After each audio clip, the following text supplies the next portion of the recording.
Grabación de plática informal recibida con el maestro en la casa del venerable maestro Samael Aumbleor el día 30 de diciembre de 1975. Conforme vayan ellos vocalizando, van desarrollando ese poder mágico de la palabra. Pues, ciertamente, hay escuelas de oratoria donde se les enseña la vocalización, de manera que entonces eso faltaba en tu repertorio. Y esto lo va a incluir para los cursos más que todo que para gnósticos, maestro. Para todo el mundo, sí. Lo que sí pasa es que van a adquirir todos un gran poder en la palabra, sí, si se les enseña además la vocalización. Maestro, pero hay una cosa que es esta. Yo no sé hasta qué punto, cuando uno se matricula en una escuela de karate, de judo, de estas artes marciales, una de las cosas que se supone que tienen en cuenta los instructores es más o menos a quién le van a dar estas enseñanzas, maestro, porque es que un karateca hace y desencarna a una persona porque tiene el poder en la mano. ¿Hasta qué punto se le pueden dar claves a todo el mundo para que coja el poder en el verbo sin uno saber cómo lo van a utilizar? Ahí está el problema. Entonces mejor no te metes en camisas y 11 varas. No, maestro. Todavía los hermanos gnósticos sí, porque uno de hecho supone que están bien. Por lo menos están luchando por la eliminación de sus defectos. Pero realmente adquieren poder en la palabra. Eso no se le puede dar a todo el mundo, maestro. Es demasiado peligroso. Poder mágico tremendo. Por eso era que no quería mencionarlo. Tú lo entendías y eso que mira dónde estamos, ¿no? Sí. No, yo no digo por ustedes, no. Sino No, por nosotros tres, lógico, porque al maestro le podías dar la clave. No, yo no sabía si era algo muy... Porque él nunca ha hablado de eso, ¿no? El día que nos dijo eso, pues yo lo sentí como algo que él lo había guardado, ¿sí? No, pero en los y acentuar, libros digamos, en las vocales que cuando se habla. Fíjate cómo habla él. Sí, pero ya no en su aplicación a la oratoria. En su aplicación a la oratoria es tremendo. También la M y la S. Sí, la M también, la S. Son 7 vocales. Bueno, realmente, si vamos a eso de que 7 vocales o de que 5, pues verdaderamente no llegaríamos a ninguna parte. Porque la cruda realidad de los hechos es que los lemures, por ejemplo, usaban normalmente en su alfabeto 300 consonantes y 51 vocales. Sabían articular. La palabra fue degenerando, la capacidad hablativa del ser humano fue degenerando, conforme el ser humano fue degenerando. Y hoy apenas se usan pues las pocas vocales y consonantes de nuestro alfabeto. De ahí que algunos arqueólogos, antropólogos, se han visto en apuros para poder articular consonantes encontradas y vocales encontradas pues en piezas antiguas, en piezas arqueológicas antiguas, sacadas de las excavaciones. No puede. Han hecho de esas consonantes combinaciones inglesas como la TH, etcétera, ¿no? Pero ya son combinaciones hechas. La capacidad hablativa se ha perdido lamentablemente, en la forma más triste. Los demás se conservan en el idioma chino, ¿no? El idioma chino conserva todavía muchos sonidos de la antigüedad. Que son mezclas de vocales, ¿no? Sí. Sí, el idioma chino es de lo más rico que hay. De manera que sí vale la pena reflexionar un poquito en eso. Se dice que el más difícil de aprender. ¿El chino? Eso dicen. Muchos afirman que los dos idiomas más difíciles de aprender son el chino y el español. ¿Y el español? Sí. Nosotros lo hablamos porque es nuestro idioma, ¿no? Un chino lo habla porque es su idioma, pero para quienes no hablan el español ni el chino, no deja de serles un poco difícil aprender estos idiomas. Con el español lo hablamos muy mal. Y nosotros, es decir, leí algún estudio, nosotros normalmente utilizamos en nuestro lenguaje corriente muy pocas palabras, es decir, creo que nos defendemos por ahí con 600, 700 palabras acomodadas de una y otra manera. Aparte que se martiriza el idioma de una manera total. Por ahí he visto que en todas partes la gente dice ¿de qué? Me estoy dando cuenta de que ustedes, lo que me pasó fue que estuve pensando de que tal vez, y de qué, y de qué, y de qué, y eso es universal. En todas partes lo utilizan y es un error. No es de qué, es no qué. Estoy pensando qué, no estoy pensando de qué. ¿Eres de aquí de México? No, colombiano. ¿De Bogotá? Sí, Tengo como el acento, por eso te preguntaba. sí, claro. Claro. La capacidad ablativa ha degenerado espantosamente. Ciertamente el vocabulario que se está usando en forma colectiva resulta demasiado pobre, muy pobre. Aún los mismos escritores modernos ya no poseen un vocabulario muy rico que se diga. Pobre.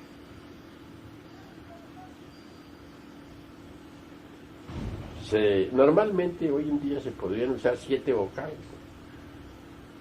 La M y la S también son vocales.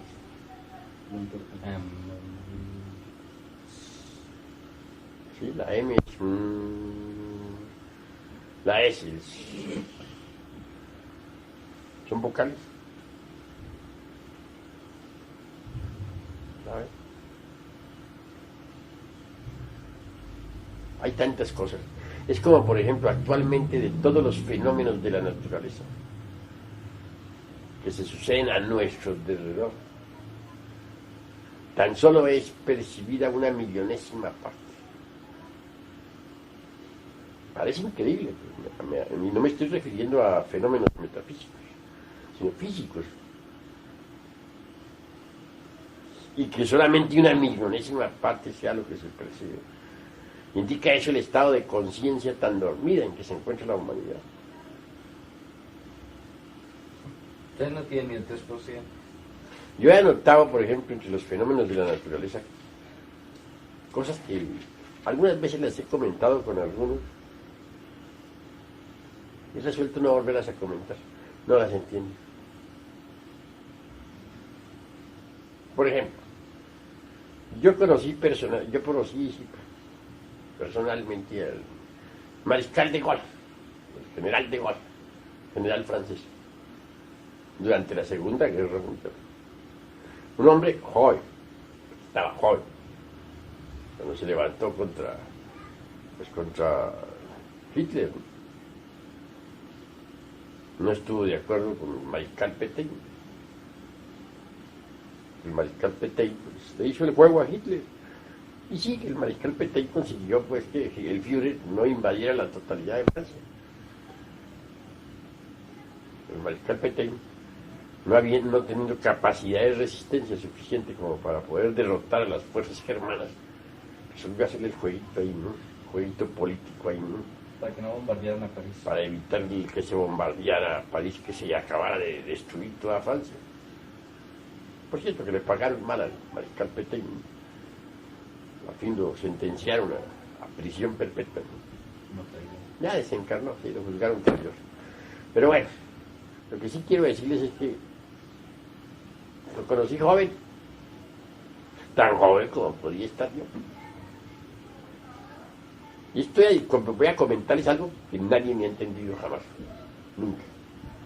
No espero que ustedes me lo entiendan, entre paréntesis. Desencarnó de la edad de 80 años. El general de Gaulle. Y lo conocí tan joven como yo y desencarnó de la edad de 80 años.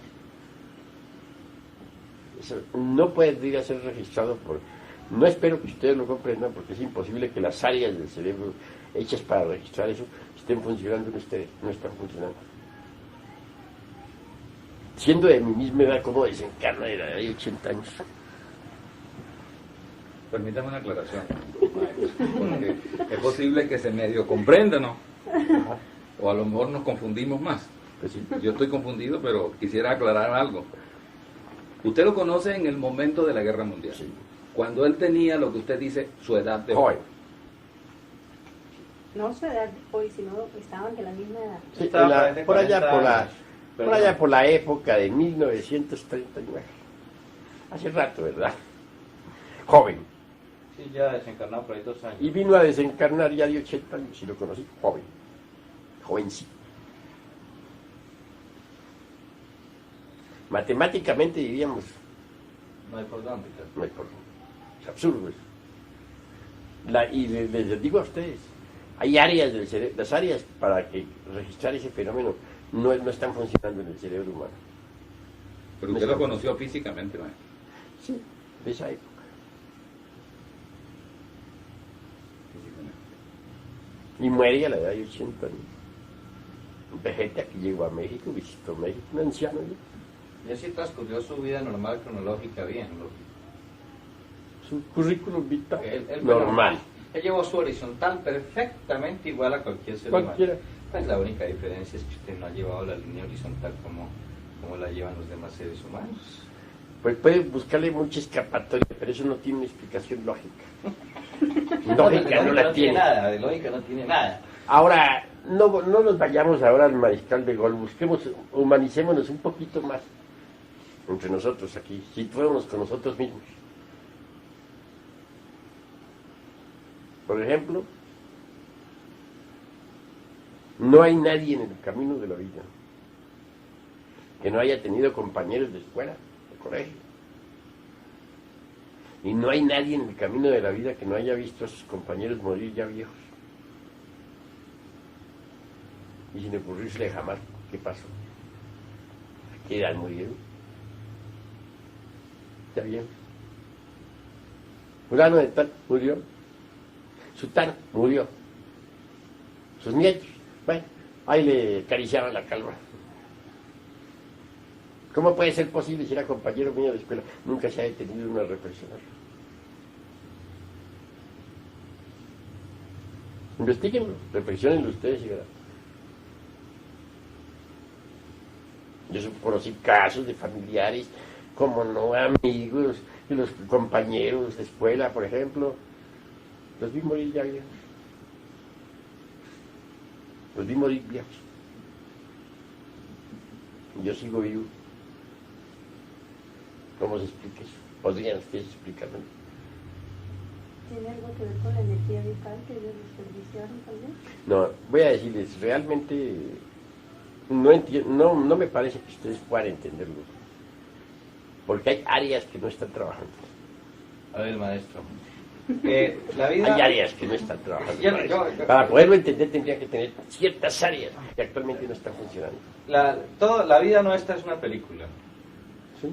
Es verdad. Y resulta que usted tiene el proyectorcito que de pronto usted sí puede echar para atrás y los otros no lo pueden echar para atrás. Bueno, tú trata de explicártelo como quieras. Pero ustedes tienen que haber tenido compañeros de escuela o amigos o personas que ustedes conocieron jóvenes. Pero todos están de y la que misma edad después, nuestra. ¿no? Muchos de esos murieron ya viejos. ¿Viejos?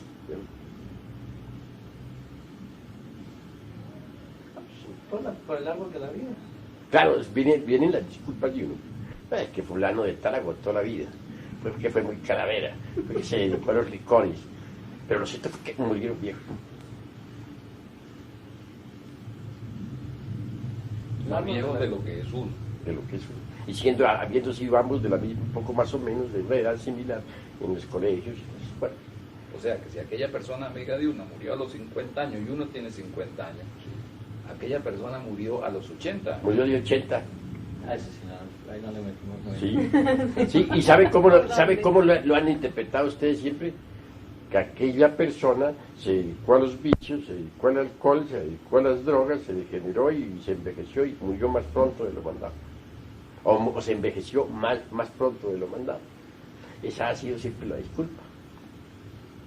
Ah, porque como estamos en la tercera dimensión, la cuarta dimensión es el tiempo. Pero la cruda realidad es que ha muerto más viejo el amigo, el fulano del Llevando tal, una vida que similar. nosotros, ya habiendo llevado una vida similar y murió hecho un anciano. Pero sus hijos... Nosotros le culpamos a muchas cosas, le echamos que fueron las drogas, que fue el alcohol, que se agotó más rápido, pero para Maestro, la fue que gente- nacieron mucho después que nosotros. ¿no? Físicamente no. ¿No? Nacieron un poco más o menos en nuestra época, pero se envejecieron aparentemente más rápido que nosotros. Nosotros dijimos, sí, es fulano de tal, ese tiene tantos años, pero ya parece un anciano. Fulano de tal, sí, yo lo conocí, pero ya me lo encontré, anda hecho un vejete. Nosotros decimos así porque lo conocimos, Sí. pero sus nietos de él no dicen eso. Ese es mi abuelito fulano de tal. Era tan. Y le ponen 80. Aun cuando para nosotros... No, y era 50. muchas veces sí tienen los tales 80. Ahí está la cosa. Ahí hay una falla que no cabe dentro del intelecto, que no cabe. Que el intelecto no la capta. Y aún más, que no existen las áreas del cerebro para ese problema. No las hay. Es uno de los fenómenos de la naturaleza que se suceden a nuestro alrededor para que no son captados. Actualmente con las facultades humanas existen. ¿Te sucede realmente que esa persona llegó a los 80 años? Y se ha sucedido, sí, llegó. Y ¿cómo? Si fue compañero de nosotros, si jugó con nosotros en la misma escuela, ¿cómo es posible? Que el factor Nosotros, tiempo podrá tener una velocidad diferente. si nos lo encontramos en la calle decimos, me encontré a fulanito, está hecho un viejo ya. Para nosotros sigue siendo el compañero de escuela, que se envejeció muy rápido, pero sus nietos no piensan lo mismo. Maestro, el hombre genera espermatozoides de diferentes tipos. Sí. Y procrea, por intermedio de la mujer, hijos también diferentes. Claro, está que sí. Hay espermatozoides que son, ¿cómo diría yo? Que no son completos. De ahí viene la degeneración de un humano cuando nace. Nace paralítico o nace en alguna u otra forma. Ahora, si ese hombre, padre de ese señor de que estamos hablando, genera espermatozoides, iguales siempre, pero en diferentes tipos, A, B y C, siempre genera A, B y C. Los A son todos iguales. Es posible que un espermatozoide de eso haya vivido 30 años más.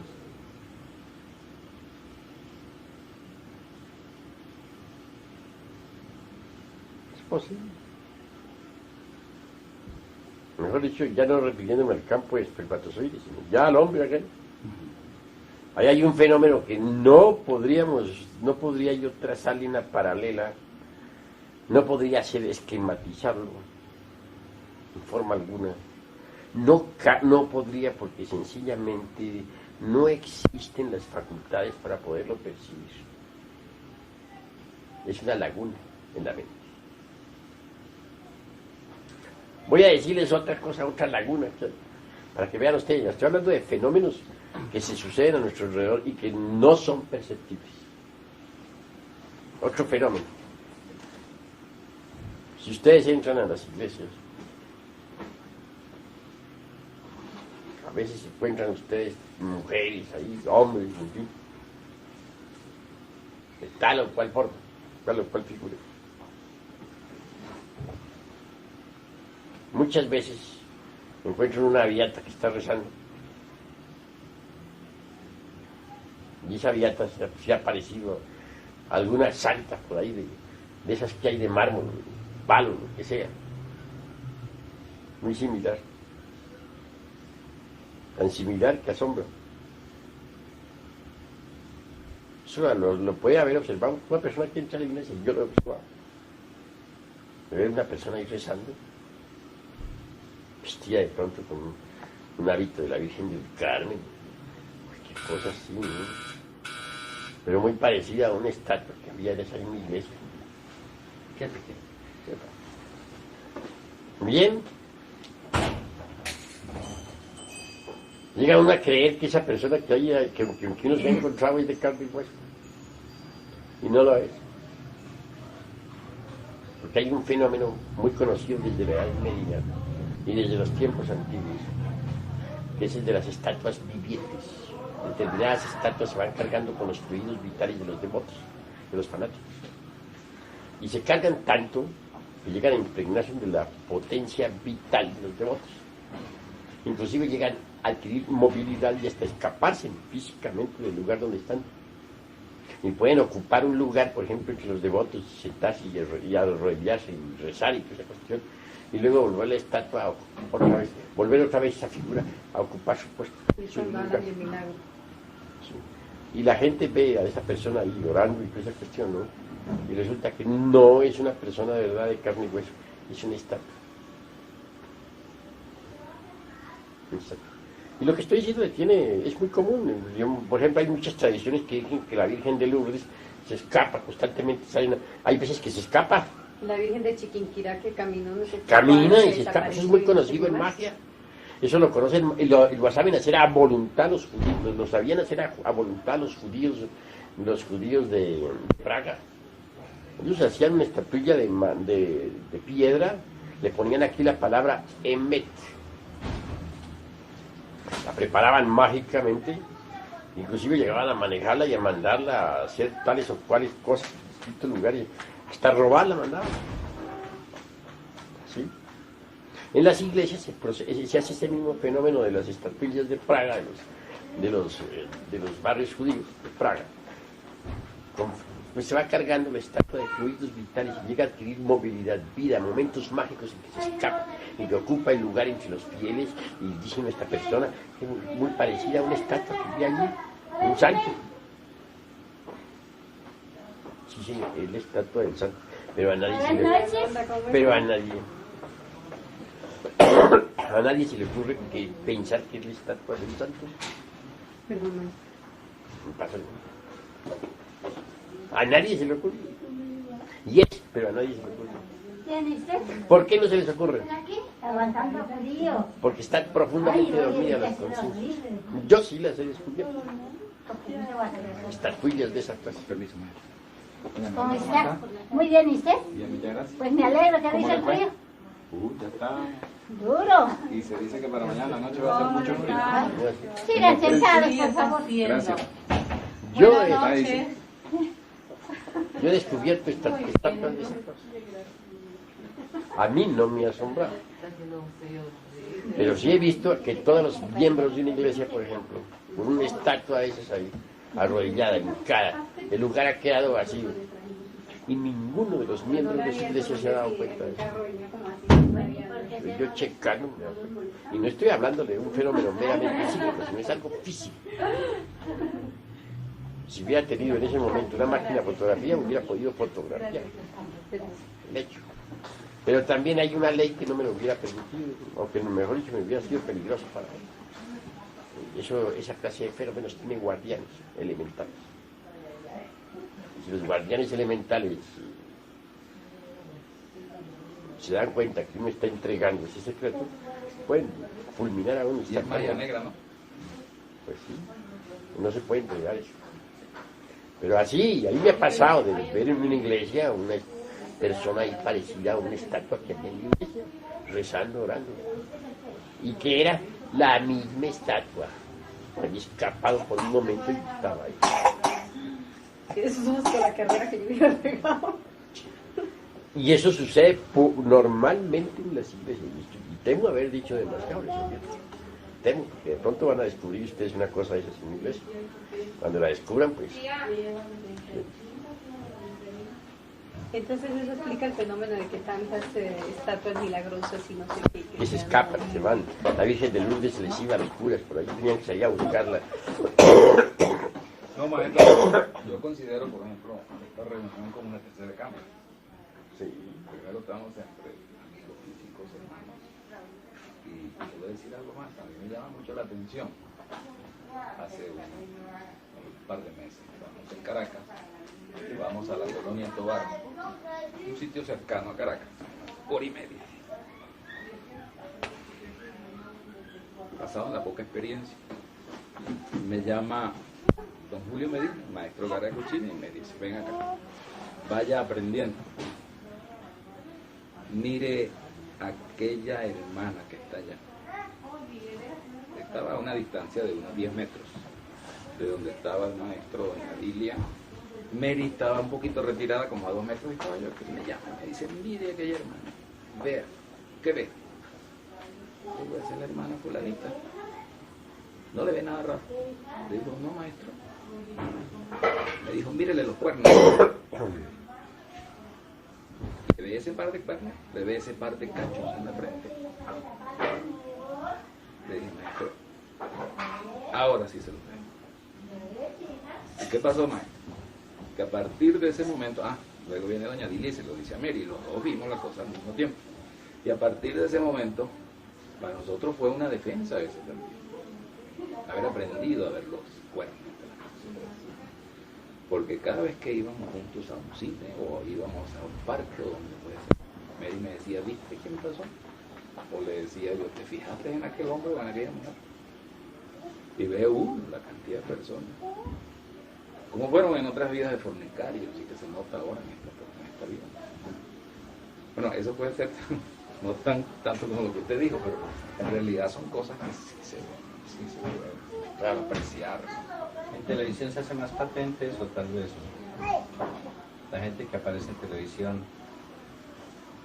se le nota más fácil que personalmente. Por las luces y las sombras. Pero no sé si es un fenómeno de luces o que la televisión es más sensible, ¿no? Porque, digamos, el micrófono de esta grabadora es más sensible que mi oído. Porque de pronto hay gente hablando pasito allá en un rincón y esta grabadora lo capta, después de un poquito más de volumen lo capta muy bien y el oído mío no lo captó. De pronto existe algo similar en cuanto a los lentes de la televisión que son más sensibles que el ojo humano. De pronto, ¿habrá algo de eso? O porque son eminentemente objetivos y fríos y uno no es tan objetivo como un aparato mecánico en un momento dado, ¿no? Pero sí hay mucho de eso. Ahora yo les digo a ustedes, ya lo psíquico, bueno, es psíquico, pero ¿qué tal de los fenómenos físicos? Que tan solo es percibido por el ser humano una millonésima parte de los fenómenos físicos que suceden a su alrededor. Necesitamos dos: el del concepto tiempo y el del concepto y el otro, el del fenómeno de las figurillas sagradas en los templos y monasterios. Ahí me sucedió un caso insólito. Resulta que un día esos tantos me visitó en astral una dama adepta. Vino a visitarme a casa, en astral. Y me dice, me puse a platicar con ella sobre asuntos esotéricos. Y por último terminé diciéndole, yo lo que quiero es desencarnarme. Tengo ganas de morirme. Así. Respuesta: ojalá te pudieras morir. Pero ni tú ni yo podemos morir. Me dijo, estupefacto. ¿Qué estás diciendo? ¿Cómo? ¿Qué me estás diciendo? Pues claro, porque tal como lo oyes. ¿En qué año naciste tú? Me dije, yo nací el 6 de marzo del año de 1917. Estaba convencido de que había nacido en Bogotá, Colombia, Sudamérica. Así se lo dije. Dijo, eso dices tú. Pero ¿no te acuerdas tú que 2 años más tarde, por ahí, 19, ¿no te acuerdas que vivías en el norte de México? ¿No te acuerdas de aquellas letras que yo te debía cuando yo trabajaba en el almacén aquel de Los Ángeles? Que tú viajabas desde el norte de México hasta Los Ángeles a cobrarme esas letras. Me acuerdo. Sí que me acuerdo. No se me ha olvidado. Me quedé asombrado. Me dice ella, los muchachitos de ayer que todavía tienen la leche en los labios se llaman científicos. Me río, realmente me río, pero muchísimo, ¿no? Veamos. Señores, yo mismo me río de ellos. ¿Qué van a saber ellos de todos los fenómenos de la vida y de la muerte? Por ejemplo, ¿qué tan errados estarán? ¿Qué tan fascinados estarán con su ciencia esa ultramoderna, no? Es ridícula de por sí, entre paréntesis. ¿Qué piensan ellos? Que ahora ya se vive más tiempo, que para el año, dice, 2001 o para el año 2100, se podrá vivir 120, 130 años. Que a principios del siglo, cuando mucho se llegaba a 40 años, 50. Así los oí por televisión, hace unas noches, rebuznando de la forma más espantosa. Es decir, ridículo. Todos sabemos muy bien que nuestros antepasados vivieron más. Por ejemplo, yo sé de familiares míos que llegaron a edades de... Todos pasaron de 100 años. Y creo que ustedes sabrán que también los antepasados suyos de ustedes tienen que haber habido abuelos que llegaron a edades bastante largas. En la Edad Media se vivía normalmente más tiempo que ahora. Y eso es fácil computarlo, sencillamente con las estadísticas, sencillamente con las notarías, los archivos viejos. No es difícil, para eso no hay problema, ¿no? A comprobarlo. Creo que me vengan a decir que se vivía 40 años al principio del siglo, pero que ahora ya se está viviendo alrededor de 80, gracias a los antibióticos y a todas las maravillas de los hombres de ciencia. Pero no es más que una ridiculez. Ahora, desde el punto de vista esotérico, nosotros los iniciados sabemos muy bien que en la Lemuria se vivía normalmente de 12 a 15 siglos. Pero entonces el ser humano estaba gobernado por el principio fulasnitaniano. Es el que gobierna a los hombres. Desafortunadamente, como quiera que fue, dijéramos, introyectado en el organismo humano, el abominable órgano kundartiguado.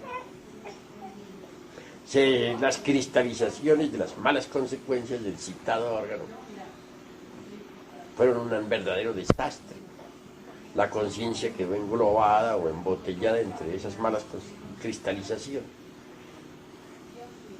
Y, lógicamente, las mismas pues, deterioraron el cuerpo vital. Comenzó a cortarse la vida.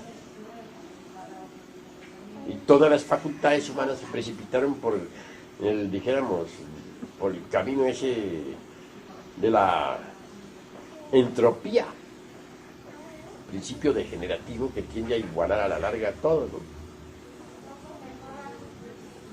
Así pues que ya en la Atlántida se vivía menos de la mitad. En Egipto apenas se vivían 140 años como promedio de la vida humana. En la Edad Media como máximo 110, 120 por ahí. 100. Principios de este siglo normalmente se llegaba a los 80. Pero en esta época, aquí en México, el seguro ha dado como promedio de la vida humana de los 50 a los 65. Es decir, ya casi no se vive. El promedio en Venezuela son 61 años. 61. Ya casi no se vive. Casi no se vive.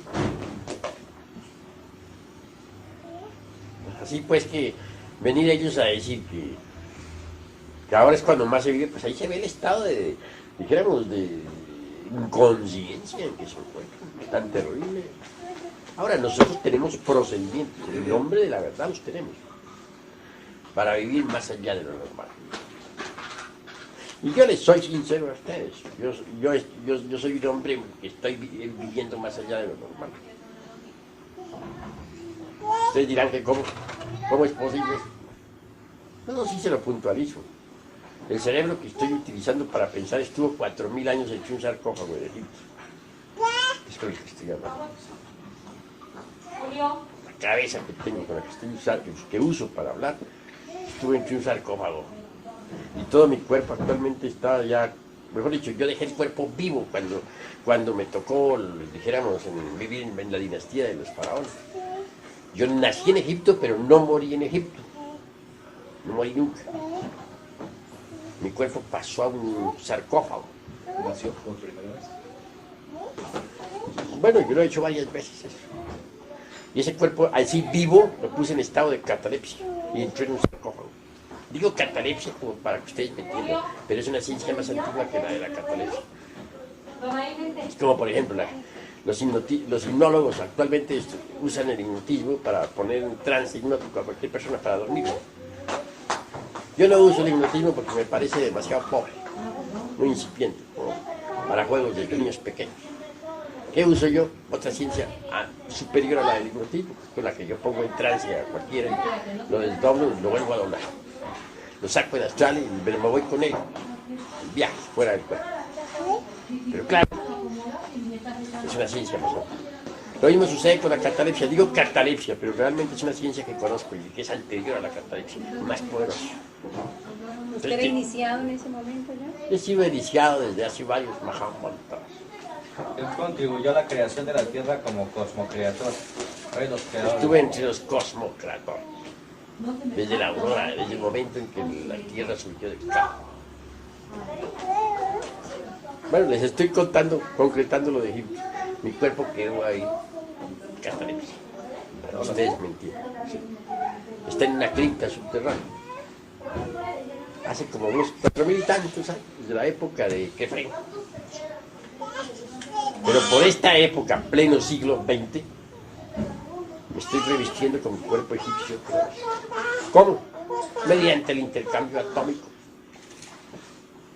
Los átomos de este cuerpo están pasando al cuerpo egipcio. Los átomos del cuerpo egipcio están pasando acá. Ya parte del cuerpo que tengo es egipcio. Y dentro de unos 3 a 7 años, la totalidad del cuerpo egipcio estará aquí. De verdad que cuando salga para las Canarias, voy con el cuerpo ya egipcio totalmente.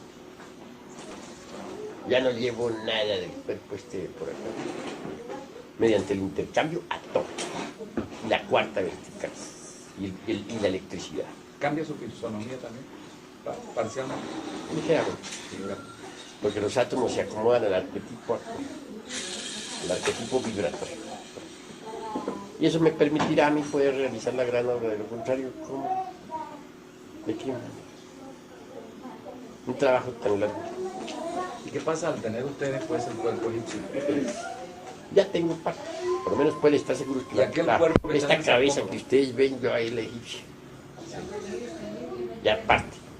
Cualquiera que sea egipcio, por ejemplo, yo estaba en una conferencia y todos hubo gentes que me distinguieron como el egipcio, ¿no? Público. Ya la cabeza es la misma que estuvo entre el sarcófago. El resto de mi cuerpo, las vísceras, las estoy cambiando, todo. Estoy pasando por en este momento soy la muerte. Yo soy la muerte en este momento. ¿Por qué? Porque el cuerpo que tenía del señor Víctor Manuel Gómez, ese cuerpo ya está en proceso de desintegración. Sus átomos están pasando allá a un sepulcro. ¿Y quedarán allá? Y los átomos egipcios están pasando acá. ¿Y eso los podría volver a revivir? Pues ese cuerpo del señor Víctor Manuel Gómez queda ya en... No queda muerto, queda vivo. Allá. Pero con las funciones en suspenso. Las funciones orgánicas en suspenso.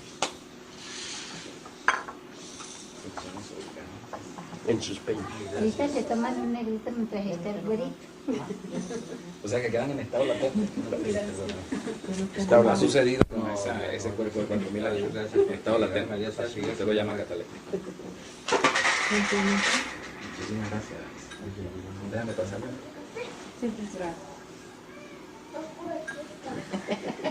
Gracias.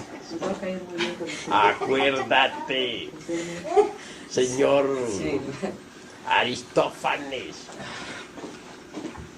Señor Aristófanes.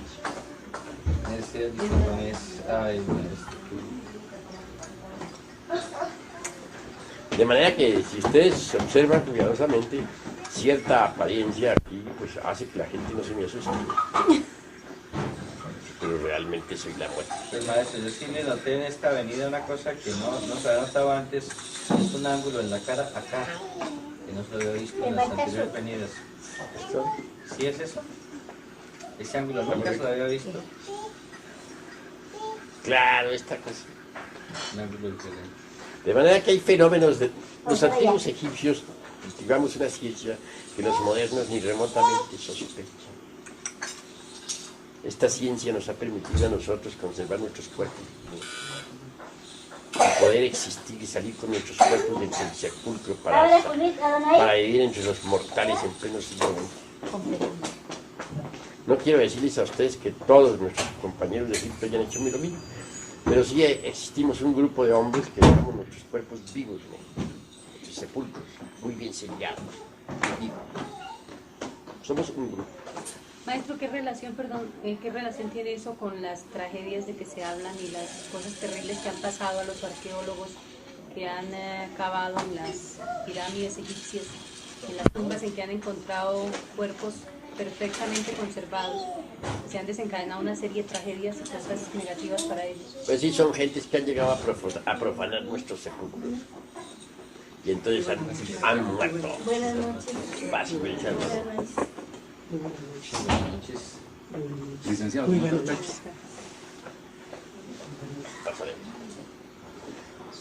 Han venido a profanar nuestros sepulcros. Y entonces han recibido su merecido, su castigo. Han creído que es burla. Por ejemplo, se puso la maldición en la tumba de Tutankamón. Los 22 arqueólogos no creyeron, tomaron la cosa en vacilada, en juego, como son los modernos, ¿no? La gente de personalidad calquiana. Bueno, no quedó uno vivo. Murieron. Le cogieron miedo después los otros compañeros porque Así son estas gentes de personalidad calquiana. ¿quién es el Caliyuga? Sí. De manera que en la Lemuria antigua se podía vivir 12 a 15 siglos, luego fue disminuyendo hasta hoy ya casi no se vive. Pero bueno, ¿bajo qué principio quedó gobernada la humanidad ya degenerada? Después de que inició su proceso degenerativo, ya no quedó gobernada bajo el principio fulasnitamiano. Quedó gobernada bajo otro principio, que fue el principio itoclanos. Itoclanos, que es el principio que gobierna la vida animal. Gobierna a los perros, a los caballos, a todos los animales. Antiguamente, pues, había tiempo para crear. Los que no habían creado los cuerpos existenciales superiores del ser tenían tiempo más que suficiente para poderlos crear. Pues claro, hoy ya casi no se vive, porque desde que el ser humano quedó gobernado por el principio itoclanos, muere cuando menos se piensa. Antiguamente se moría a conciencia. Su hora indica a plena conciencia.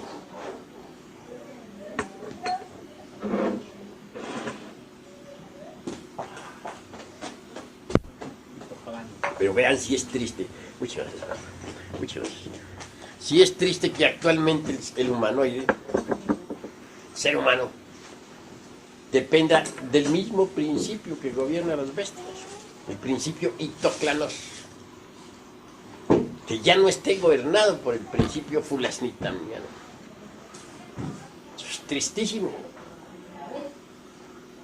lamentable de verdad. Más así es. Sin embargo, cuando uno ya se fabrica los cuerpos existenciales superiores del ser y alcanza el estado de hombre verdadero y elimina el ego, vuelve a quedar bajo el principio fulasnitamiano.